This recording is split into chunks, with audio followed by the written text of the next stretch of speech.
Well, as you all know, there's been a lot of discussion recently about the new teacher evaluations, and understandably so. This is a very important part of what we're doing in the state. It's worth noting that the evaluations were part of the Race to the Top effort, a widely celebrated initiative of the Bredesen administration that was enacted by the General Assembly. And I made a commitment both as a candidate and when I came in to implement the new system and to continue to build on the momentum of education reform in Tennessee, which we all know is so important. As others have noted before, it's one thing to win national recognition for innovative policy improvements, but it doesn't mean a whole lot unless you implement them and you actually see the results in students' performances. At the end of the day, all of the efforts we're making with the administration, with the legislative changes, is about changing outcomes for students. And in Tennessee, while we've made progress, I think we would all agree that we have a long way to go. Throughout the relatively short period that we've been using the evaluation system, we've heard a lot of feedback, some positive, some not so. But we also want to note that there are a lot of encouraging signs. Principals and teachers are having, though sometimes difficult, but always meaningful conversations about how to hone skills and improve results in the classroom. We've also heard lots of rumors. Well, there's no way anyone will ever get a 5 on their evaluation. But now as things have played out, we've seen, and we get data back from the districts, that's not exactly true. And we're seeing a fairly healthy number of high evaluations. We've also heard very legitimately from some concerned educators, legislators, and others, and we've been diligent about cataloging their concerns and visiting districts and communicating with all stakeholders. I want to be really clear. We understand the concern around the evaluation period. We really do get that. And we understand how important it is also, though, to make sure we get this right for Tennessee. We're committed to getting this right.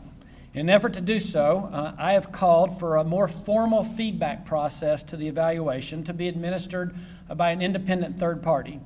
I've asked SCORE, now led by former Senator Whitson, to spend the next several months collecting feedback and conducting a review of our evaluation process. We think this is a good process that will improve the system. We want to separate the anecdotes from flaws in the system, and things that should be changed in law versus some things that can already be changed on the existing law by the state board. One of those pieces is data comparing the observation results with student achievement results, which we obviously won't have until the end of the year, so that we can see which pieces of the observation are best predictors of student success. It is very important for us to receive feedback and to listen to be able to make good decisions. As we work through this process, it's important to note that the administration opposes changes to the law in this legislative session because any changes we feel like would be premature at this point, given the fact that we are still collecting data and we're learning, we've learned so much even in the last 2 or 3 months. Ultimately, though, I want to emphasize we're committed to listening and being thoughtful through the evaluation of this new system. We know, above all, that it is crucial that we get this right. In 2009, SCORE released a roadmap to success that outlined recommendations to improve education in Tennessee. One of those recommendations was that we develop and implement a teacher evaluation system based on multiple measures as an important tool for educators to use in improving the quality of teaching and learning. As a state, we've made significant strides in this effort, but as the governor said before, the implementation and execution of these reform efforts are truly where the rubber hits the road. And so critical to our mission and to success of this effort is the opportunity for feedback and input from educators and community members throughout the state.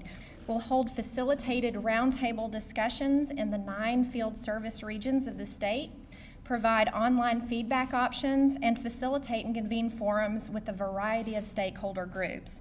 All of this in an effort to gather this extensive feedback. And we're in the middle of this evaluation process now, and we all have one goal in mind. The Speaker Harwell, the Governor, and I, and all the legislators, is to ensure that we have a quality teacher in each and every classroom, period.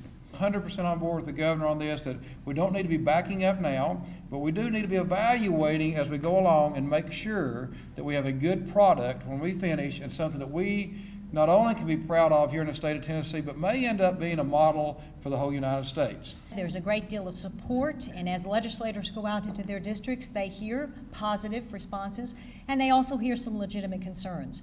And as a legislative body, we wanted an outlet for members to have those concerns addressed and listened to, so we can continue to move this state forward in leading the nation. I'm reminded of an old cliche, and that is that none of us are as smart as all of us. And House Joint Resolution 520 does in fact emphasize that the importance of the fact that teachers, school leaders, stakeholders, parents, opinions, recommendations, and thoughts about the team evaluation process are extremely important. During this last semester, as we implemented the evaluation program, I've been visiting schools throughout my district and really hearing from educators across the state. As Governor pointed out, there's challenges out there, and I've been hearing from folks on this, so this tour is going to be outstanding to get the feedback, the communication between the teachers, principals, superintendents, and stakeholders. I just want to compliment you on that.